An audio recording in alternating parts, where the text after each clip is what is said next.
Hello everyone, welcome to the stream. I'm CCBB, and this is the second live stream for the In Focus for Catalyst expansion. It comes in 1 week, and I have some really good guests here today. We are going to start with the map first. The guests that I have today are CCB Reject and CCB Mercury. Welcome to both of you. Thank you. Thank you, B. How's it going today? Pretty good. Yeah, it's going well. Mm-hmm. I'm going to confess something to you. I still use the classic star map. Heresy. However, from what I've seen, I think after this update, I'm going to start changing and using the new map. And let's dive into why. Let's open up the map. We're going to screen share at the same time here and showcase exactly what is being updated to it. So talk me through this. If you scroll out a little bit now, this is just the normal map itself. This is the normal map itself. This is, as you can see, the old new 3D version of the map, which the players and all of us love so much. But this is what we decided to work on this time around. Yeah. So we did a few adjustments and improvements on the 3D map, but we also added a new 2D map. So if you can go and switch modes. Which I do by moving the mouse down here, pressing this button. We'll see it transition over to the new improved 3D map. It's the same map. It just transports all of the locations over to the 2D plane. Yeah. So one difference with what the classic map has, which is the top view fake flattened version of the universe, this one doesn't have system overlaps. So we arranged all of the systems so that it has a clear layout. Is of course very inspired by layouts from Dotlan, and we had a couple chats with Walari so that he was like so helpful and quite hyped about this map. And what we wanted to do by preserving the same layouts is because players already have a mental models of how these regions are. So by using the same references, we just hope to make players' life easier by using this 2D version in the client whenever they want. It's really good to see that you were working with Volari to get this set up. Also to kind of maintain that same layout, even though when you're changing from 3D to the 2D version, that people know where things are in relation to where HiSec is and how it all looks. Yep. Let's actually go look at the way you're displaying data as well, because one of the biggest pain points that people talked about is the logarithmic versus linear scaling of data. Yes. And this now has linear scaling. So could you tell us what that is? Currently, and what people have seen in the past is that data is scaling linearly based on a min value and a max value, and that's what chooses both the color as well as the size of each of the nodes in on the systems. So the first thing we did is now if I zoom in here, we actually just give you the value. Because one of the pain points people have been seeing in the past is that it's almost impossible to tell the difference between a 1 and a 3, which when you're looking for active players in space and you're afraid of getting killed, that's definitely a pain point. But so what we've added now is the ability to see the data straight here on this expanded version of the 2D map. But then also we've added a way to fiddle with these data scaling. So if I go down here to this fancy new legend and we open the settings panel for the filter itself, we can now start fiddling with how it's showing the data. And the first off, we can just switch it over to logarithmic, and then it'll take the values and scale them up more rapidly, which will give you a clearer distinction between the lower ranges of the scale. It'll kind of flatten out the upper range of the scale, but in some cases that is preferable. Yes. So what it does is squishes together the higher end of the range, but it makes it easier to see the difference between 1, 2, and 3. And it's particularly valuable for pilots in space, for instance. But we also made it so that if you can go and open the legend again. So if you're actually only interested about seeing systems that have from 1 to 3 players, for instance, you can lower down this number and put it from 1 to 3, 4, whatever you're interested in, and change it back to linear. And then if you apply, you can see that only 1, 2, 3 and up to 6, it's our current range, gets the color, and everything else is just darker. So you can still see the values, but the range is smaller, and it helps you with identifying the systems that you either want to avoid or you want to target more easily. And this is true for all the filters that have a heat map visualization. So whenever you want to change the range, and maybe you're not interested in the lower end, you're interested in the upper end, you want to see where a big battle is, and you want to see where there are at least 500 players in a system, you can fiddle with the range and show that on the map. And it's going to cut out everything else and only show you the outlier. We can also adjust the colors of the range, and this is helpful when you're working with different filters. So for instance, you want to see pilots in space and in the last 24 hours, and let's say that's in space, for instance. So you can color code the different filters you're using so that when you're switching between your favorites, you can identify the filter that you have currently active with the colors that you have chosen. And these colors are also, some of them are options that help with colorblind people and players. Some of them are just like different looking so that it puts more emphasis on the higher end or on the lower end of the range.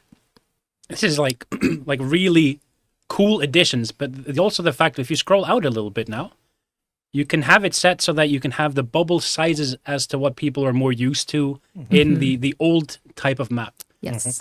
But this is so much more customizable than you had ever before. Yeah. Definitely.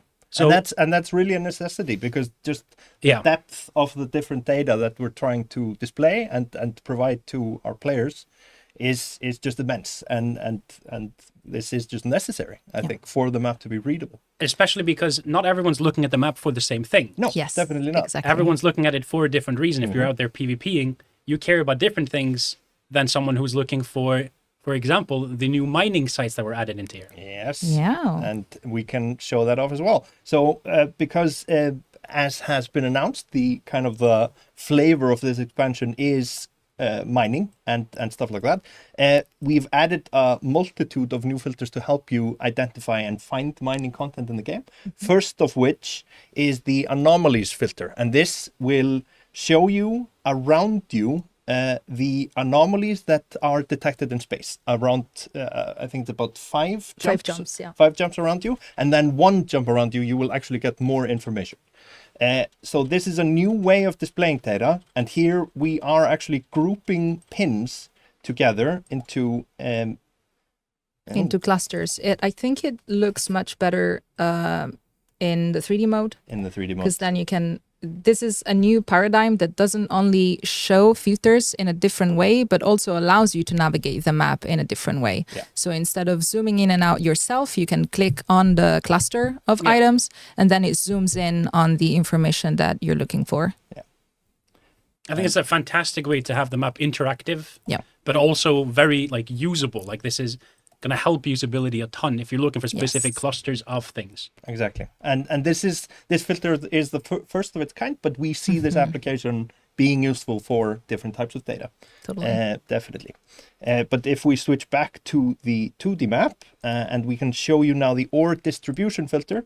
This one was a bit surprising to us, because so what's happening here is we are showing the number of asteroid belts all over New Eden. Yeah. It was surprising to me that we don't actually have asteroid belts in all of these regions, which is crazy. But so that's just the tip of the iceberg, so to speak, because now if I go, let's say I'm looking for a specific type of ore, I will now choose class 1, and I will be presented with all of the class 1 ores. And through here, we can give you a rough estimation of where you can find this ore, as well as purple highlighted systems where it might appear in anomalies. And this is for all types of ore in the game, just classified into these 3 classes. Yeah. And we're also trying to surface some information about ore sooner. So you can see in the sidebar, we also have what you normally see in the show info window.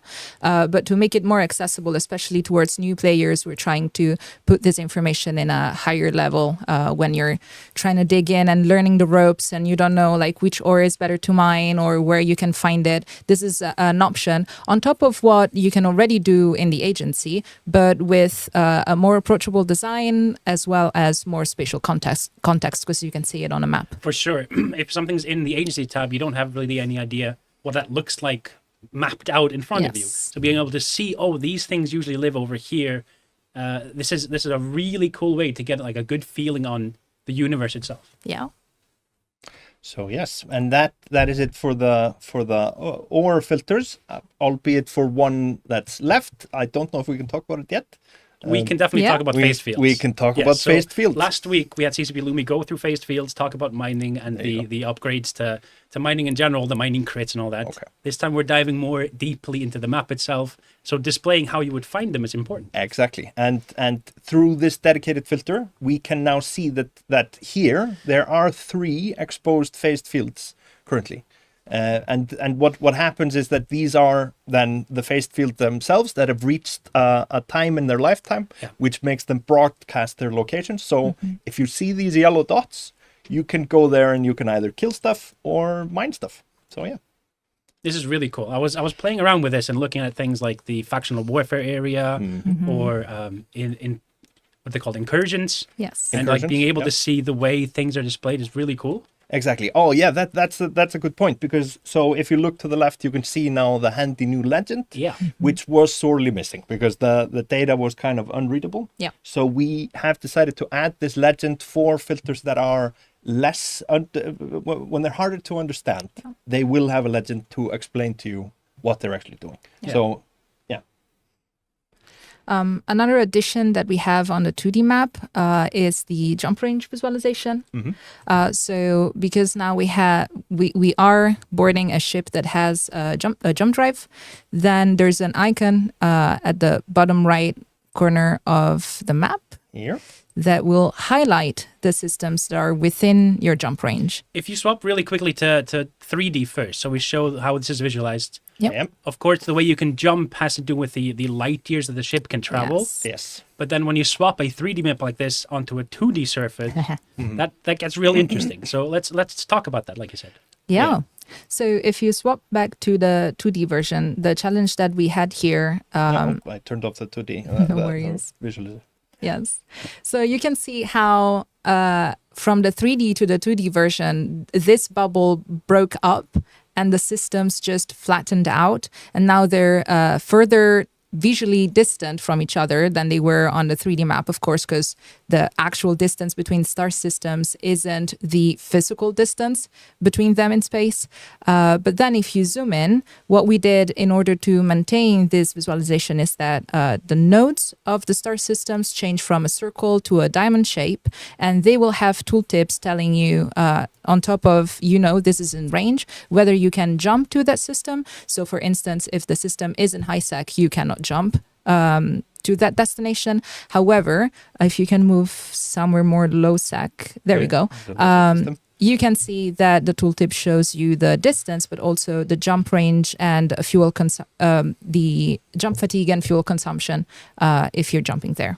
That's huge. Being able to actually see how far it is, how many isotopes it's going to take to get there, so you can plan out your route a little bit better.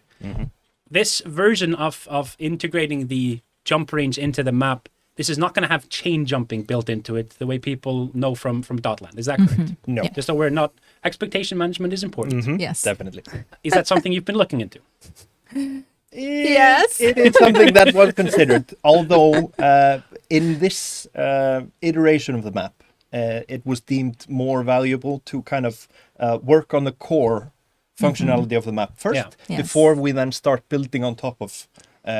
because if you build functionality on top of broken functionality, that's not very good. I can see a really good use case for this if you're traveling with blops in someone else's space. There you go. And then suddenly you open them up and go, well, where can we reach? What is, how much fuel do I even have left? And, and this is, it's going to be very useful for certain tactics. Or if you're chasing the phased asteroids, the phased fields. Yes. You've jumped your work maybe somewhere into another area. Exactly. And it's a little hotter there. It'll help you make decisions on the fly. Yeah. Because as we all know, no plan survives contact with the enemy. Very true. Yeah. I think these additions are fantastic. I just need to decide if I'm going to start using the 2D map as my always go-to, or if I'm going to start using the 3D version of this map. I've been like very stuck in my ways and always just use the classic map. But being able to see the data displayed in, I like the bubbles getting bigger when there's more pilots. It gives me like more of a warning. I can at a glance see it better. But I think getting used to the 2D map is going to be really cool too. I'm looking forward to having this on the server. Yeah. Yes. I think it's a definite improvement. But yeah, definitely. We're hopeful to see how many people choose this new map over the old. Yeah. And from the research we've done, most new players don't even know that they can still access the classic map unless they're specifically told by someone. We see that when people tune into streams and they're like, what is this map that you're using? Yes. And then some old bitter vet like myself or someone else will go, it's the one that we always use, we're sticking to our ways. Yeah. But honestly, I don't see a reason where we could defend that the old map is better now. I think this is going to improve the functionality. It's going to display it in a better way. And yeah, you've made a believer out of me, and I'm going to change to this. Nice. Glad to hear it. Yeah. Yeah. And there's also one piece of feature that I'm particularly happy with because it was a result of the mass test that we did. Yep. So if you can zoom in on one of the systems that has a regional jump, there we go, like this one top here. So from the mass test, it was clear that we were doing a poor job at representing jump connections because it was especially hard to see where a system was leading, whether it was a regional jump that you were taking. So we added this little directional arrow that tells you where that jump will take you.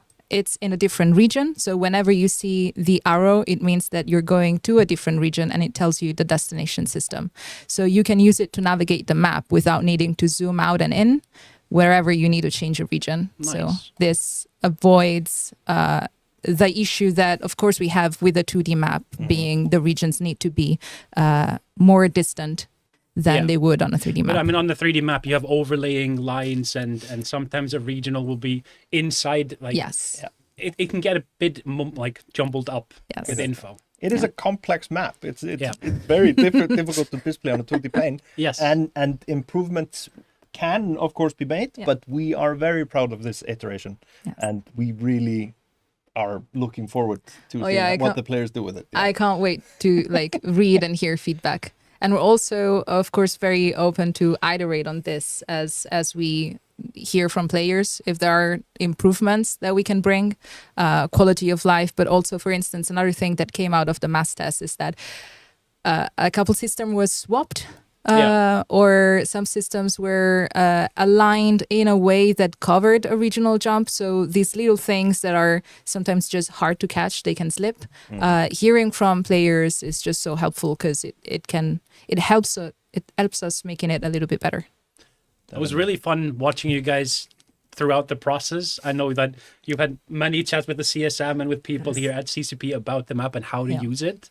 And to see it go from what the early versions were to this it's phenomenal. I think I think it's awesome. I can't wait to have this as my always map now. Is there anything we've missed from the map? Well, there is one thing, a minor thing, which is you've noticed that all of the bubbles are visible at this zoom level. You can actually turn that off if you don't like that. And if I zoom out and back in, it'll now follow my mouse. So it'll be stuck to a minimized view until I zoom closer. This might be useful for people who like to kind of root around on the map. I personally prefer to have it on all the time, but that can be a bit of a bombardment of information at the same time. Yeah, it is a lot. And if you like a bit of both, if you can get back to there we go. You can also press Control to just momentarily show all the info while keeping this focus cursor.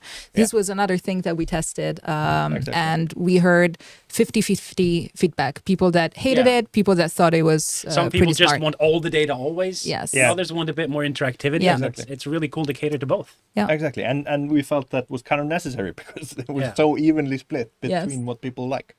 So yeah, I think that's all of it. Awesome. Yeah. CCP Reject and CCP Mercury, thank you both so much for taking the time to show us the map, and thank you for all the hard work you've put into this. Thank you. Thank you so much. I'm going to take a small break here, and we're going to swap out the guest, and we're going to talk about ships coming up next. Thank you very much. Thank you.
And we are back.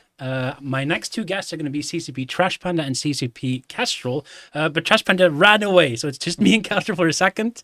We're just going to get situated because now we're going to dive into the other part of the stream, which is talking about the ships, the carriers, the new ships that are coming. Please have a seat. We had to get started. Welcome back. How are you guys doing today? Doing good. Pretty good. Apparently late. You're not late. We just we're eager to continue here and keep going. Yes, okay, I also just needed to move from where we were into Polaris back again. So we're going to be talking about the ships. Mm-hmm. We're going to go talk about the Pioneer and the different variations of it. We're going to talk about the Odysseus, which is the brand new SOE ship. Mm-hmm. And we're also going to talk about carriers and the iterations and kind of new things that they're going to bring to the table. Mm-hmm. Let's start by getting the screen share up. And I should find myself somewhere in Polaris here. And I'm going to go over to the Pioneer. I've situated these just in space so we can hop into them and discuss them. Sweet. We had a video go out today and a bit of an explanation as well on the blog. The Pioneer sits somewhere between Venture and Exhumers. Is that correct? Yeah, or ventures and the mining barges. Yes. Sorry. Yeah, because right now the mining barges are pretty expensive. They're around like 70 to 80 million ISK to fit them pretty well. Yeah. Whereas like the venture is like you can fit a venture easily for under 1 million ISK. And so there's like a pretty big gap between them. And we wanted to fill that gap because like one thing that we were seeing was that like people get ganked or they lose their retriever and then they have to go all the way back to the venture. And it's a huge step down to go back down yeah. to a venture. And also, it just takes a long time to get into a mining barge if you're just a new player in a venture, right? Yeah, it's a big ask from a training perspective. To go Yes, from and ISK venture. just to upgrade to it. It's true. Yeah, like if you're mining in high-sec in a venture, you can make around 3 to 4 million ISK, I think. But then if you like do the maths, like that's 20 hours of you mining in a venture before you get an upgrade, which is That's a really, long, really long yeah. time. So these ships here, the Pioneer and its three versions, are going to be kind of situated, you said, price-wise in between. It's going to be a good step up from a venture. How much better is it at mining than a venture? So it depends if you're an alpha or an omega. If you're an alpha clone, you can train the mining destroyer skill to level 2. And if you have the skill level 2, it's 12.5% better at mining than a venture. So it doesn't mine a huge amount more. But of course, you still get like the bigger mining hold. It's got like a lot more hit points than a venture. Yeah. Right. If you're omega, though, it's going to be something like 10% less than a procurer with max skills. Like things like being able to use 4 mining drones as well. compared to the Ventures only has 2, and then the Procurer has 5. Yeah. Yeah. It also has 3 turret slots, so it'll have 3 lasers, which is going to factor into the new thing, mining crits. The more you have, the more chance you have to crit. Why would someone upgrade from the Pioneer to the faction version, the Pioneer Consortium issue? So the Pioneer Consortium issue has an extra mid slot. It has more tank. It has a bonus to mining critical hits. It also has a bonus to shield booster amount as well. It also has a bonus to salvage drones. And it has a slightly bigger ore hold as well. So like the Pioneer Navy issue, or sorry, the Pioneer Consortium issue is like a really good upgrade. If you have ISK already, like maybe you have 30 million ISK, you can't quite afford a mining barge yet, or maybe you haven't trained the mining barge skills yet. You're still looking for an upgrade. It's there for you. Kind of like, if you think of like a player training drone PvE ships, you go from like Tristan to Algus to Vexor to Myrmidon. And this is kind it's of like a step up in between. Yeah, this is like maybe you go for like the Worm instead, right? Yeah. But it's also very interesting that this is the only ship that'll have bonus to mining crits on the hull itself. So it says 50% bonus to mining crits, but it's a bonus on the mining crit, which is a percent, right? It's not. Yes. You're not going to be creating every other cycle. Just so we're expectation managing properly here. Yeah. Yes. So like by default, if you have max skills, I think the mining crit rate right now is 1.5%. Yeah. Or 1.8% if you fit the new Tech 2 mining chipset array. And so it'll have 2.7% with that fitted and max skills. So it isn't going to be like critting like crazy, but you'll basically get critical hits 50% more often. Yes. So these two are quite similar, but the Outrider, that is a command destroyer, right? Yes. That is very interesting. It's a command destroyer which can micro jump field generator, because it can boost other ships. What is its speciality besides that? Is it different at mining than the other two, or is it better or worse at mining in general? So it actually mines a bit less than a Pioneer or Pioneer Consortium issue, unless you're giving yourself command bursts, in which case it's about equivalent, maybe even a little bit better if you have like the mine link in. Yeah. Yeah, the main thing that it has that also like all of the other industrial command ships cannot do is being able to micro jump drive and use the micro jump field generator module. So that way you can use it as like a ninja miner. You already have like the prospect if you want to like ninja mine with a cloak. Yeah. But there are some situations where you can't cloak, or maybe like you want to use an MJD instead of a cloak. Like I think like mining in Pochven, or maybe mining in wormhole space. I could definitely see in mining in Pochven. It's actually something that I've done a bit of, even though I don't mine a lot. But I probably mined about like 10 bill worth of ore just to prove a point to someone. I was like, no, you can't get the null sec missing. This is a few years back. Yeah.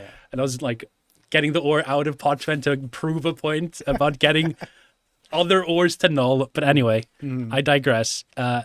Having a command destroyer with you that can boost you around the site in there is very, very useful, almost necessary, because it's such a huge site.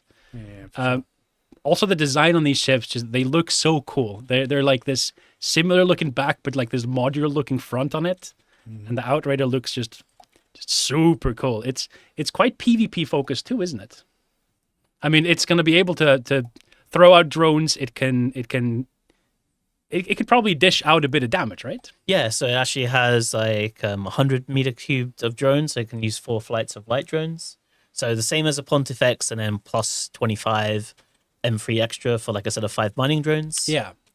So it won't just be sitting there taking hits. It can dish some damage back. Yeah, it can definitely like defend itself. Like it's probably not going to be able to like solo PvP a cruiser or something, but if like a stiletto comes and scrams you, you can probably kill it. Yeah, I like it. It feels like a shield version of what's the drone one, the Galante one? It jumped out of my head. The Magus. The Magus. There we go. Yeah. It feels like a shield Magus in my mind. I like it. Yeah, Mining and Magus. for those A mining wondering Magus. about the skills for the new mining destroyer, there's just a new skill called mining destroyer, which is just a rank 2 skill like all of the other destroyer skills. So you'll be able to just buy it and train it. And the Outrider, which is the command destroyer, it just uses the command destroyer skill and then mining destroyer level 5. Okay. Just like the Magus is Galanti destroyer level 5 and command destroyers. I like it a lot. I think this is a really cool way to have a step up from venture, because like you said, it's such a big jump from venture into an actual like mining exhumer or something like that. Having that step in between, and then different variations of things. Like you don't have to just go for the base version. If you're looking to do salvaging with drones, the consortium issue is going to be like really cool. It's the only ship that has a bonus to salvage drones, right? Yep. And then having a micro jump drive capable ship to boost your mining fleet around, that's really cool. But it's not just one that's sitting there doing nothing else. It's also a trip like helping and mining itself. Yeah, it's also going to be like quite a bit cheaper than the Poipus too. So that's one of the reasons why we created this ship as well. Is like the Poipus right now I think is like 150 million when it's fitted, and that's pretty expensive for like a mining boosting ship. Yeah. But so this cannot have compression like the Poipus, and it also has one less link. So the Poipus is still going to be useful. The Poipus will still have more powerful command burst when it has the industrial core running. But if you just want like a pair of bonus like command bursts for mining, then this ship is pretty good for that too. Nice. I like it a lot. I think next up, we're going to go talk about the Odysseus, and I'm going to warp over there.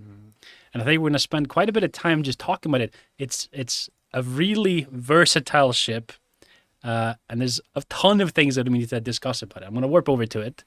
The first of all, the visuals on the ship. Yes. It looks so cool. It's bonkers. It's actually bonkers.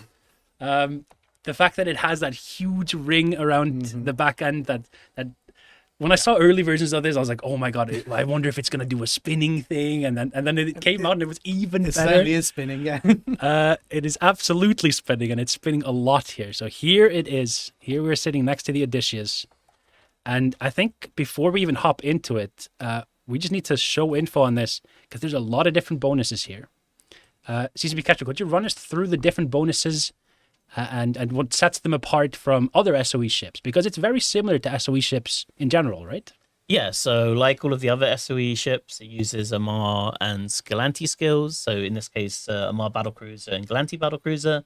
And it has very similar bonuses to all of the SOE ships. So ability to fit a Covert Ops cloak, armor resistance bonus from the Amar skill, bonuses to drones on the Galanti skill, and then a bonus to hacking, and then a bonus to medium energy turrets. So it's similar in those ways, but what sets this thing apart is this is a battle cruiser. It can warp cloaked. It can be bridged. It also has this one thing here, which is the 0-point mass entangler. For those who might not know what that is, Castrol, what is a 0-point mass entangler? What does it do? So it's a module that you can, before now, only fitted on heavy interdictor cruisers, and it basically just like lowers your mass a ton, but it stops you from warping off. And the most common usage for this is mostly just to go through frigate wormholes in wormhole space and to like use rolling, like for rolling holes with like hectors. Yeah. So basically it's going to allow this ship to go into anywhere in wormhole space. Yeah. Was that any concern with like, this is a battle cruiser after all, with the type of strength you could bring into certain wormholes now? Yeah, that's definitely one of the like balancing concerns that we had. Like one of the things we did specifically with this ship is we made it so it doesn't have a bonus to sentry drones. Yeah, so it's not the new EOS in wormhole space. Instead, it just has heavy drones, mediums, and lights that it's got bonuses to. Yeah, it's also quite a bit slower than all of the other command ships as well. Like it only goes about 1k a second, and it has like a under 10-second align. So it's like slower than a Damnation, for example. Yeah. So this ship here, let's hop into it now that we're actually next to it and see it in actual space. First of all, it is absolutely gorgeous. It's kind of like a jack of all trades, but it doesn't do any of those things badly. The idea, I believe, was to have a ship, an end game exploration ship that could run everything. Whether you run into a gas harvesting site or you run into a DD site, or if you're relic or data sites, you could have this as your nomad type ship that goes out and does anything it runs into, including PvP if you want to set it up for that. Sure. To do that, you need to be able to carry a lot of things with you. And this is a ship that has an SMA. Is that correct? That is correct, yeah. Yeah. How big is the SMA hold on this, and what can it... So it's a ship that can go into smaller wormholes as well, but also carry... Yeah, it has a 75,000 meter cubed ship maintenance array. So that basically means that you can get anything up to a destroyer in there. So you can't bring a cruiser. So because this can get into like class 13 wormholes and such, we don't want you to like smuggle in things that can't get in there. Yeah. But you can like put like 3 Esteros in here if you wanted to like hand them out to your friends, or you could like store a PvP ship in there, or like a confessor or something. I think it's a very, very cool ship. I'm not sure what I'm going to do with it first. I know I'm going to try and PvP in it. Because it's going to be it's a battlecruiser. It has a resist profile. It's got the 4% per level on it. You can put out 5 heavy drones. What do you think the players are going to mostly use with it? Because it can also be used as a boosting ship, right? Yeah, we've actually added a new type of command burst here called the Expedition Command Burst. Yeah. And there's 3 different charges you can use with that. One of them increases probe scan strength and hacking strength, like the coherence. There's another one that boosts range for hacking modules, as well as directional scanner range. And then there's also another one that lowers the maximum scan deviation of scan probes as well. So it's very focused on exploration when it comes to the bursts themselves. Yeah, and also one thing that it has too, so you can actually fit these on any ship that can use command bursts. Yeah. But specifically, the Odysseus has a huge 100% bonus to duration on the roll bonus. And it's the only ship right now that has a bonus to them directly as well. And so, like, if you have the mind link in and burst, like, they actually last about 4 to 5 minutes. Yeah. Or if there's actually, like, a sister's command mind link that you can buy as well, like a special one, and that will boost it up to about 6 minutes. And that way... So it's links that linger much, much longer. Yeah. They don't just immediately disappear, which means you could boost a ship, and the people that are running into it might not have an idea that maybe you can descan further. You can scan them a lot quicker. You can... Yep. Yeah, and it also means, like, for example, Bjorn, if we were together and you were we're trying to scout out a wormhole together, I can give you boosts, and like you can start probing the ones at the top, and I can start probing the ones at the bottom. Yeah, and you can even go into a site and complete it and hack it before the bursts fall off. And also, like, if you jump into a wormhole and then you like double click in space cloak burst, then you can like keep like the bursts going while you're cloaked for like quite an extended amount of time. You don't have to decloak to re link up again, basically. I'm gonna assume that most wormhole groups are either terrified or super excited by this edition. Which side of the coin do you think the majority will follow? I think most of them seem to be excited. Okay, good. I'm excited personally. I think this is super cool. So like, I'm getting one. 100%. We're gonna see this, of course, when people are rolling holes or whatever they're doing in there. This is gonna start being very often seen in there. It's gonna be the best place for it. But I think this is going to be used a hell of a lot in case space as well, where people are just exploring and doing these kind of nomad activities, filamenting around and just, I guess I found a gas site. Let's have some of this. And we're going to see some really funny kill mails in the future, I bet. Some guy who hasn't docked up for like four months. I'm very excited for this becoming a good addition to the SOE line. And I think it fits the bonuses that have been added onto this. I think this is a really, really cool ship. Is there anything about the ship that we haven't mentioned yet? We did mention that it can be bridged. Yep. We did talk about like it being able to carry a lot of things, but we didn't actually show you how you can carry those things. So it has a new special bay called the Expedition Hold. Yep. That it has, which is a pretty huge at 50,000 meters cubed. So you can pretty much store everything in there that you loot or you huff yourself. So you can actually like mine 3 or 4 like gas sites in wormhole space and carry the gas out with you.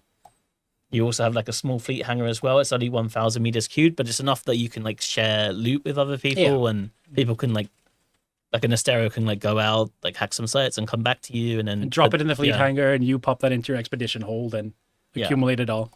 Yeah, and you can put pretty much anything in there that comes from like a hacking or relic site. So like data cores, like ancient relics, everything like that. Nice. Salvage. So it can basically just carry almost anything in there. Yeah, well, it can put cap boosters in there as well. Not like actual ammo, like bombs and like missiles and stuff, but cap boosters specifically. And charges that can, cap charges. Yeah. And then it has it has a really good drone bay. The fact that he can have 5 heavies and it's got 600 meters cubed of drone space. That's pretty good. Special system effects. I thought that was on the thing. Yeah, let's talk about the special system effects as well, because that is one of the things that we haven't mentioned and I've seen a lot of speculation about. So what are special system effects and how does this ship interact with it? Yeah, so when this ship is in a specific system that has a effect, like one of the soft modifiers that we added in Legion, or in a wormhole system, or in a metaliminal storm, or in a system with a special landmark in it, it will actually just get a unique bonus. And maybe you could go to Monarch into the Alliance Tournament system and see. Or are we going to tell people what it is, or will they have to find out themselves?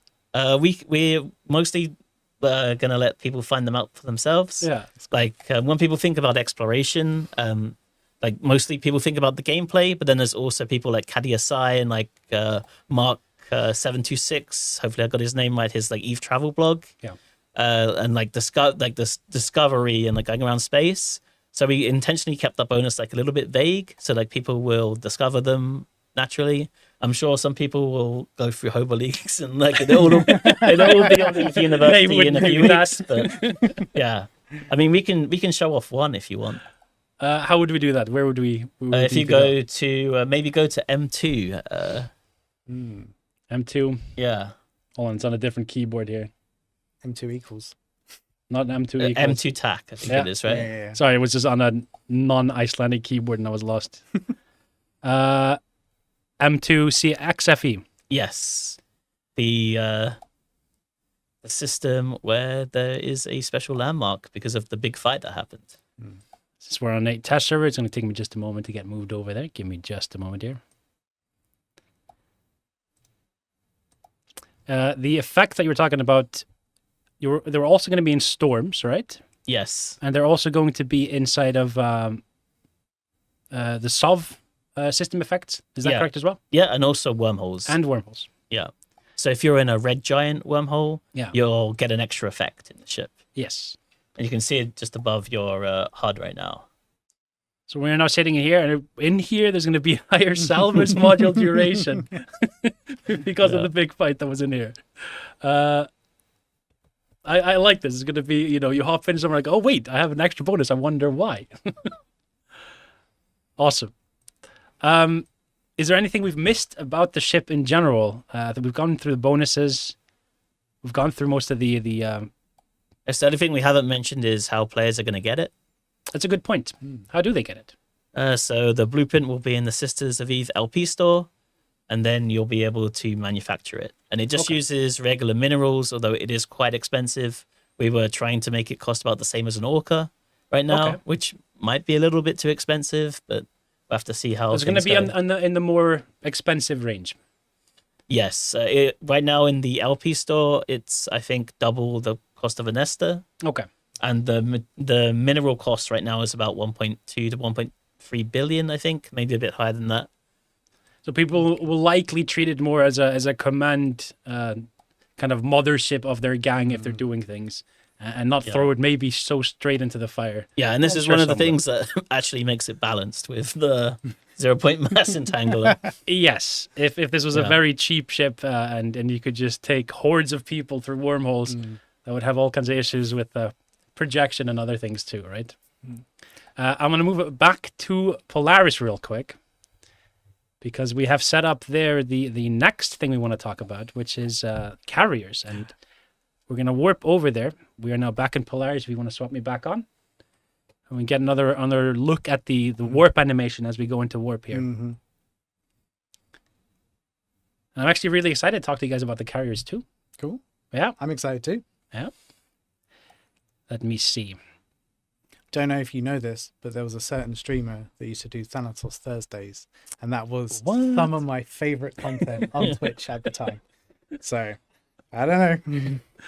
Yeah, the Thanatos lives Lives in my heart. It's a cool ship, and it's also the one we're going to be showcasing the most. Fantastic. Not biased at all. Oh, it's also the one that got like the biggest facelift, I think. Oh, yeah, like yeah. It got a huge face. It looks so much better than it used to. I mean, not that it was bad before. No, but, sure. So it had a very iconic Yeah. look. Yeah. but it looks so good, you know. I think once we land, we'll quickly just zoom past them all and 3D camera our way around. So they did get a facelift, but we also had some big changes to different aspects of them. One of them being price. Can you talk to us about how much we're lowering them in price? Yeah, I mean, straight away, we're basically going to be cutting 30% off the cost of the build cost of all of the carriers. The idea is basically to bring the price point down between the Dreadnought and the Marauder. So it kind of like fits sort of in between those. So you're really sort of looking at hull prices, I think around like 1.3, 1.4, and then with the fitting, you're probably looking at around 2 bill. That obviously So they're going to be prices will vary. considerably cheaper. Considerably cheaper, yeah, that's right. We also are going to be dropping the build time of them by 10%. Yeah. But that's kind of the more focus is on the actual costs themselves. We just felt that like they were so close to the Dreadnought in terms of cost, Yes. and it was like they don't have the same firepower. No, and the changes that we're doing to them as well, it's not just making it into a DPS monster. It's more utility focused. That is Yes. where we want these ships to be used as a utility machine in a way. Exactly. I mean, so when we really think about it, we were looking at the Dreadnought, and we're looking at sort of super high DPS, and it is kind of the king of the capital ship. Yeah. And it's like, okay, when we look at the carrier usage, we see a drop in carrier usage, and it's like, okay, why is that? What is the problem? And it's like, could we solve that by just upping the DPS? And it's like, well, no. We could. Well, I mean, we could. But But it is doesn't. Is that what we want? No, but exactly. I mean, we end up just creating a situation where, like, okay, are we just competing? Are the two ships competing with each other? Yeah. And then, like, it doesn't really solve the problem. So when we were looking at the carriers, we were thinking, like, okay, what is their role on the battlefield? And that is a very large question that has very different answers depending on who you ask. Yes.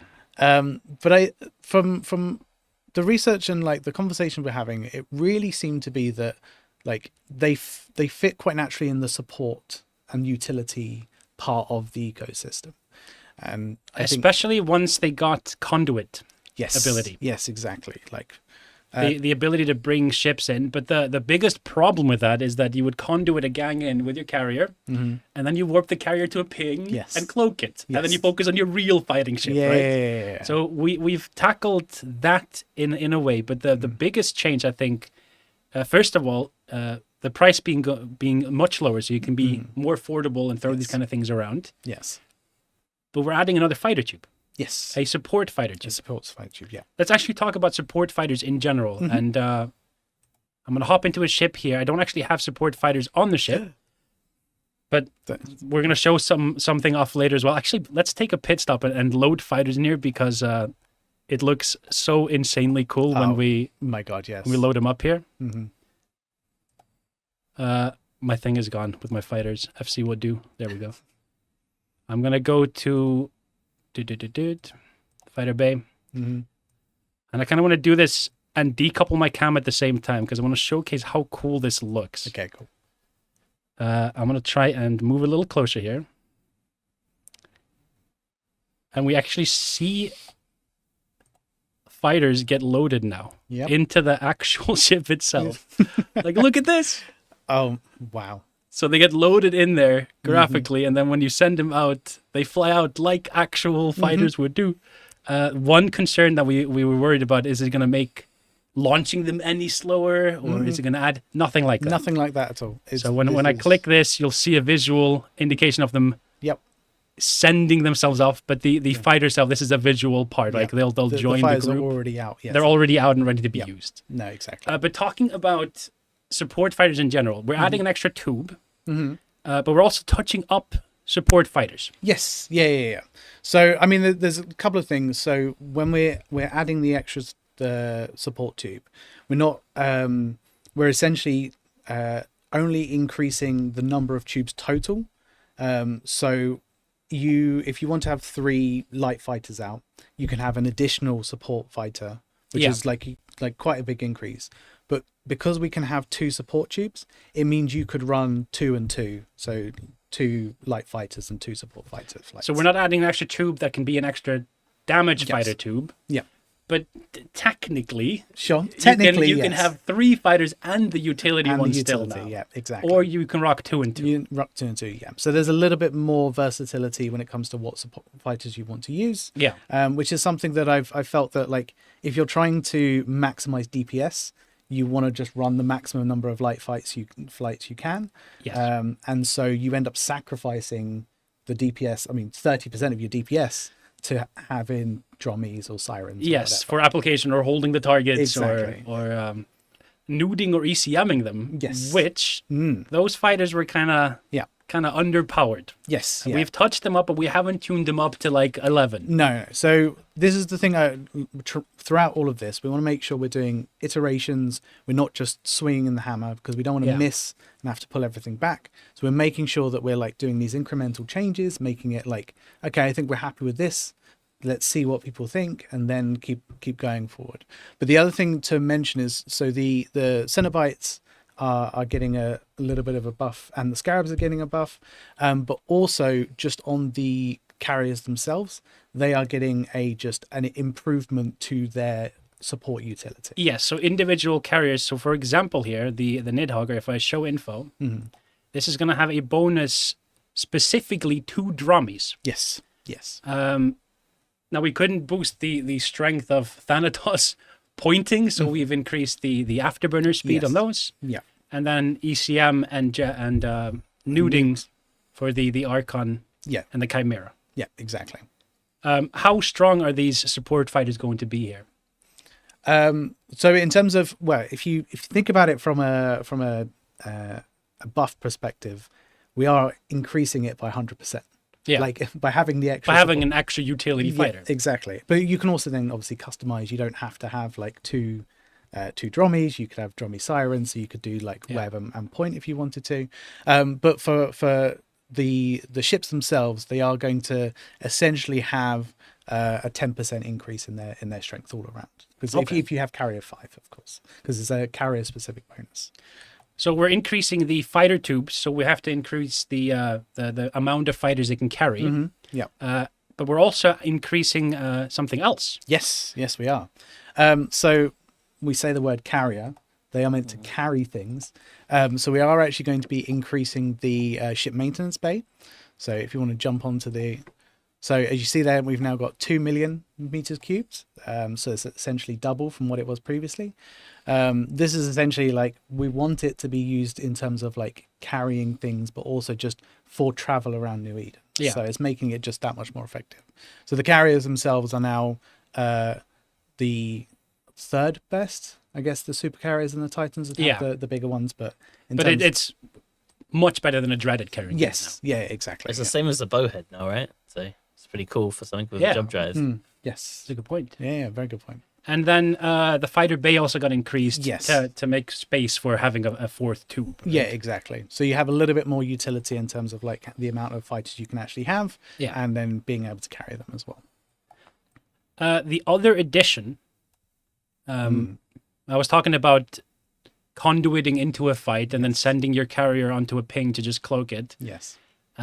The problem carriers had was not just doing things on the grid, utility or damage-wise, but also in needing a fax to stay alive and being now a problem for the fleet to keep alive instead of kind of just staying alive itself. Yeah. Talk to me about this new sensor array. We have the NSA, but now we have a new thing called an integrated sensor array. Yes. So we're essentially splitting the NSA and the ISA, so that the ISA, or the integrated sensor array, is for carriers, and the NSA is for super carriers. Essentially, it provides all of the same buffs that the previous NSA would provide, but we've also, as you can see there, we've done quite a significant increase to its local tank. So that's a reduction by about 30% in the duration of like cycle time, and also a reduction in cap usage as well. So effectively, while you've got the integrated sensor array on, you are in a position where you can actually take a little bit more damage than you have previously. I mean, when we were like doing our research, or even just from my experience, you never really fit active tanks on carriers. Yeah. Like, it's just not really heard of. So this hopefully gives us more opportunity to start seeing more of an active tank, and therefore potentially, as you mentioned with the do you know what? I've forgotten what I've just said. We yeah. can swap it over to how people get the integrated sensor array. Is this something Yes. that will get converted? Yes. So in terms of conversion, like, we still have the NSA that's still available, same ways you would get it. Yeah. We are going to be applying the same thing to the integrated sensor, be the same ways you'll have the BPOs available. But for the transition period, so basically probably for the next couple of months, you'll be able to access the ISA from LP stores and be able to swap the NSA 1-for-1 with the ISA. So you can basically just go there and swap it in an LP store.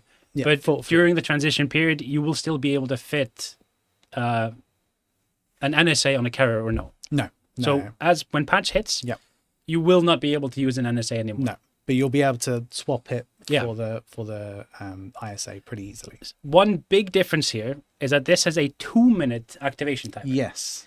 Why did we add that instead of the 1 minute from the NSA? Yeah. So one of the other things we're looking at is Skynetting. Yes. One of the problems we have is that because of the exceptional range that carriers have, you can sit pretty much in entire safety around a citadel, and launch your fighters, have them 10,000 kilometers away. Yeah. And should you be in a situation where you run into a problem, you can abandon your fighters and you wait out your weapons timer, Which is very short. It's very short. And then basically you just tether up and are safe. Yeah, exactly. Invulnerable again. Yeah.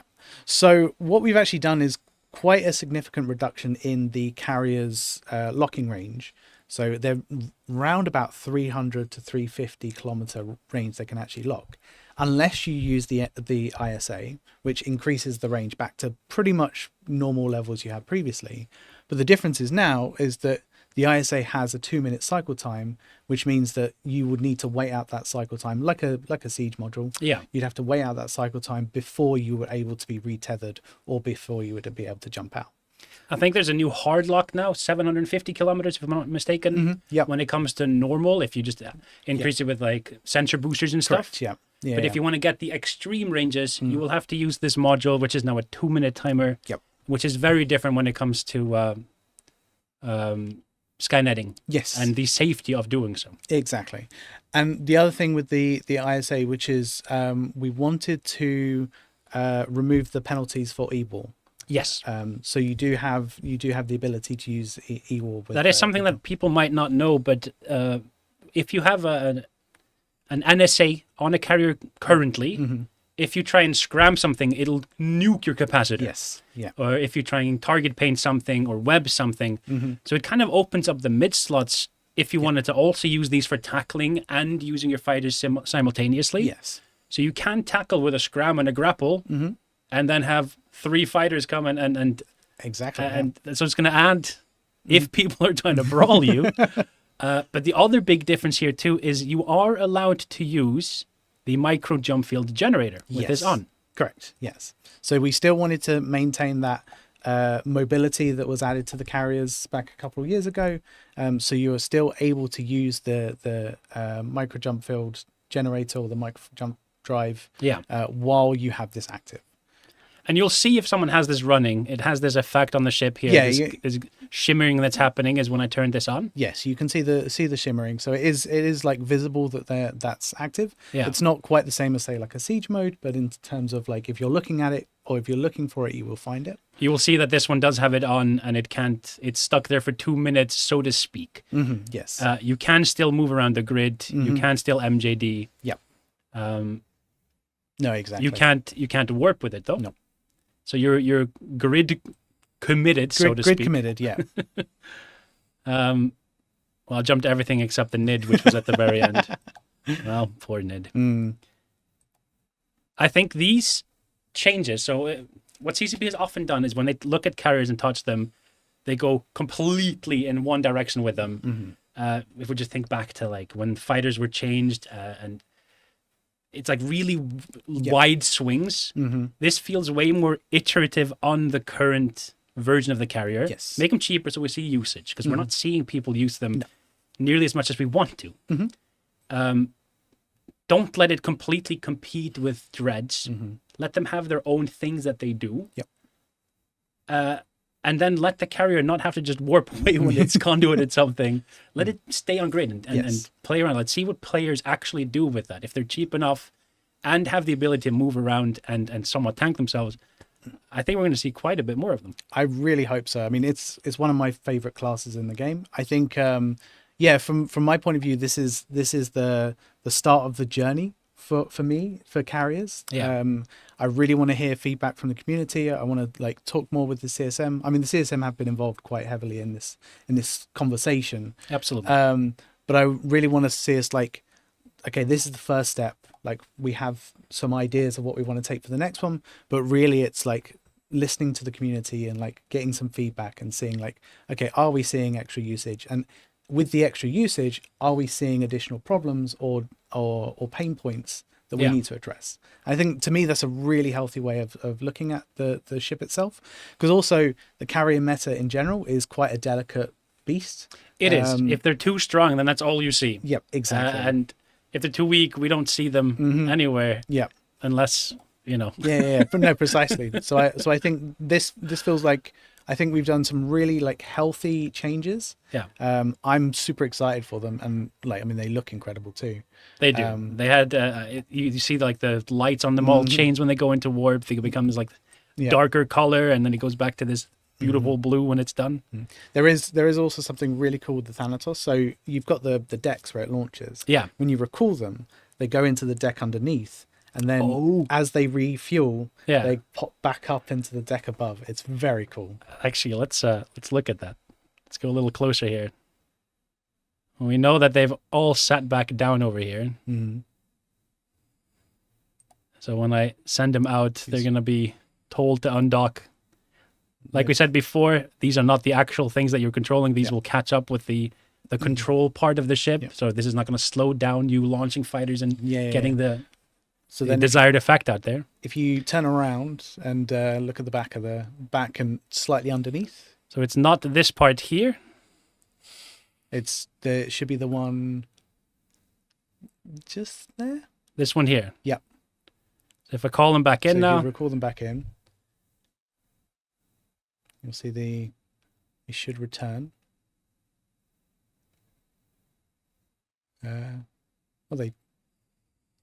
Maybe they went in from the front. Maybe they did.